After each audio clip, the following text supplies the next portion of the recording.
Greetings, Local 2627 sisters and brothers. Today is February 23rd, Monday. I hope everybody had a great weekend. Nothing really happened around here last week that was important to talk about, so I'm just going to remind you of a couple of things. You know, the welfare fund, which is something that the city's contractually, the city has to put money in for us.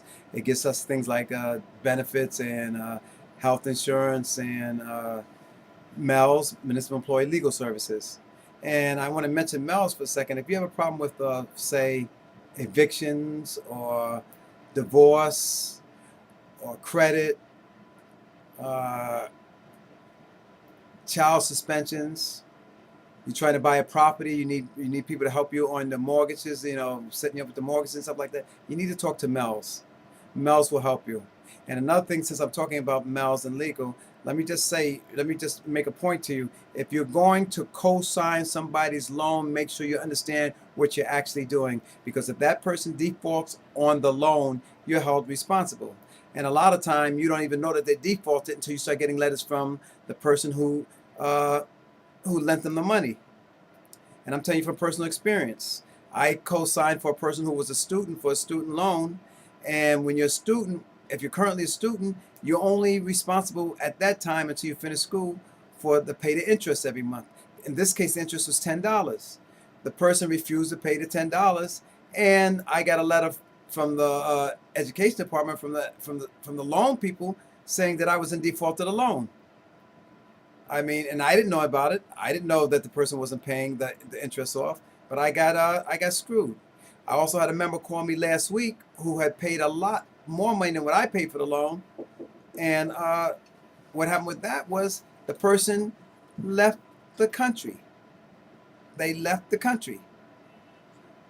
So be careful. I mean, if you're going to co-sign for somebody's loan, make sure you understand everything about it. Another thing, if you're working in a title and you're on a list, a civil service list, and your agency's not calling you, and you know that your agency's aware that you're on the list, then you need to call this office and see if there's anything we can do to help you get pulled from that list. This is important, especially if you're provisionally in the title. Give us a call and see if there's anything we can do for you about it. Right now, we're on our webpage. We have a banner for Winston Financial, which is a voluntary insurance program. If you want to get supplemental insurance, or you already have supplemental insurance from VIP, there's a way to get to them directly by clicking on the banner on our webpage. So we put that up there recently. Last thing I want to talk to you about is I found out, which kind of horrified me, between active employees and retirees, almost 160,000 people, 85,000 of them are not registered voters.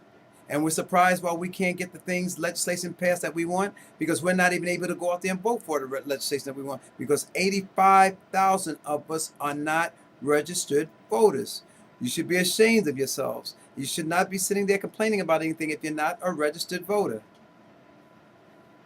So that's all I can say about that. 85,000 people are not registered voters from DC 37. Good welfare this week.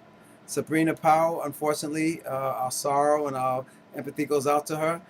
She lost her husband.